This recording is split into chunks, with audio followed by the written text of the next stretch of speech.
తెలంగాణ పరువును రోడ్డున పడేద్దామా అంటూ ఉద్యోగులకు స్వీట్ వార్నింగ్ ఇచ్చారు సీఎం రేవంత్ రెడ్డి. పైసా పైసా కూడబెట్టి రాష్ట్రాన్ని నడిపిస్తున్నాం, 1వ తేదీనే జీతాలిస్తున్నాం, అయినా సమ్మెలు, ధర్నాలు, ర్యాలీలు అంటూ రోడ్డు మీదకొస్తే ఎలా అని ప్రశ్నించారు ఆయన.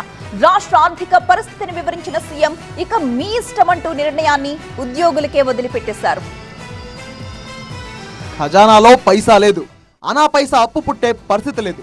బ్యాంకుల దగ్గరకు వెళ్తే దొంగల్లా చూస్తున్నారు. చెప్పులు ఎత్తుకెళ్తామేమో అని ఢిల్లీలో అపాయింట్మెంట్లు ఇవ్వడం లేదు.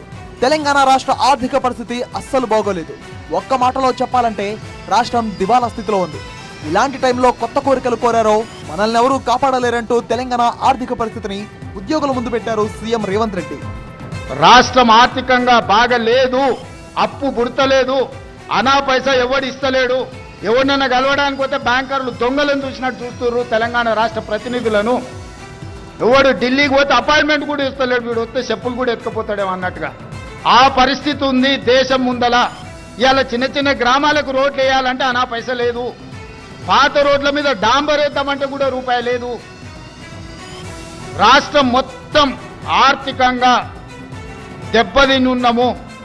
ఒక కుటుంబం విచ్ఛిన్నమైపోయి చిన్నాభిన్నమైపోయి ఆర్థికంగా పూర్తిగా దివాలా తీస్తే ఎట్లుంటుందో తెలంగాణ రాష్ట్ర ప్రభుత్వం యొక్క ఆర్థిక వ్యవస్థ అట్లనే ఉంది.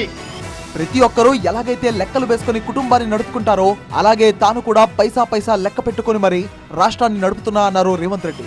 కావాలనుకుంటే ముఖ్యమంత్రి హోదాలో స్పెషల్ ఫ్లైట్స్ లో తిరగొచ్చు, కానీ తాను సాధారణ విమానాల్లో ఎకానమీ క్లాసుల్లో ప్రయాణిస్తున్నా. ఎందుకంటే ప్రతి విషయంలో దుబారా ఖర్చులు తగ్గించుకొని రాష్ట్రాన్ని నడిపిస్తున్నట్టు చెప్పుకొచ్చారు. మీరెట్లా ప్రణాళికలు చేసుకుంటున్నారు? ఈ రాష్ట్ర ప్రభుత్వాన్ని నడుపుతున్న నేను కూడా అట్లనే ప్రణాళిక వేసుకొని రూపాయి ఎక్కడ ఉంది, ఎక్కడ ఖర్చు పెంచకుండా దుబారా మొత్తం తగ్గించి ముఖ్యమంత్రిగా ఎక్కడికి పోయినా నాకు ప్రత్యేక విమానం తీసుకొని పోవచ్చు. ప్రత్యేక విమానం కాదు కదా, మామూలు విమానంలో కూడా ఎకానమీ టికెట్ కొనుక్కొని పోతున్న. విదేశాలు పోతే కూడా ఫస్ట్ క్లాస్ ఏది కావాలన్నా ముఖ్యమంత్రికి ఆ హోదా ఉంటుంది. నేను ఆ టికెట్లు కూడా కొనుక్కోవడం లేదు, చాలా నార్మల్ సామాన్య ప్రయాణికులతో నేను ప్రయాణం చేస్తున్నాను. ప్రజలిచ్చిన ఈ ముఖ్యమంత్రి పదవిని ఎంతో బాధ్యతగా తీసుకుని పనిచేస్తున్నట్టు చెప్పారు రేవంత్. తెలంగాణ రాష్ట్రం గౌరవంగా ముందుకు సాగాలంటే ఖర్చుల విషయంలో స్వీయ నియంత్రణ అవసరమన్నారు. లేదంటే మన పరువే బజారున పడుతుందంటూ ఉద్యోగులకు స్వీట్ వార్నింగ్ ఇచ్చారు రేవంత్ రెడ్డి. అప్పు పుడితే నేను కూడా ఏదో ఒకటి చేసి తెచ్చిచ్చేటోను. అప్పు పుట్టట్లేదు, ఎవడు బజార్లో నమ్మడం లేదు. స్వీయ నియంత్రణనే దీనికి పరిష్కారము. ఉన్నంతలో గౌరవంగా సంసారాన్ని నడిపితే బజార్లో ఎవడైనా నమ్ముతాడు.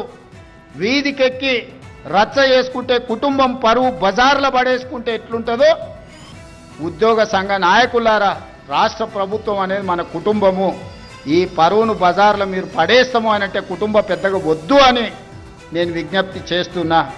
ఎన్ని ఆర్థిక కష్టాలున్నా ఉద్యోగులకు 1వ తేదీనే జీతాలు వేస్తున్నామని, ఇలాంటి పరిస్థితుల్లో సమ్మెలు, ధర్నాలు, ర్యాలీలు అంటూ రోడ్డెక్కితే ఉన్న వ్యవస్థ కుప్పకూలుతుందని ఇక మీ ఇష్టం అంటూ నిర్ణయాన్ని ఉద్యోగులకే వదిలేశారు రేవంత్ రెడ్డి.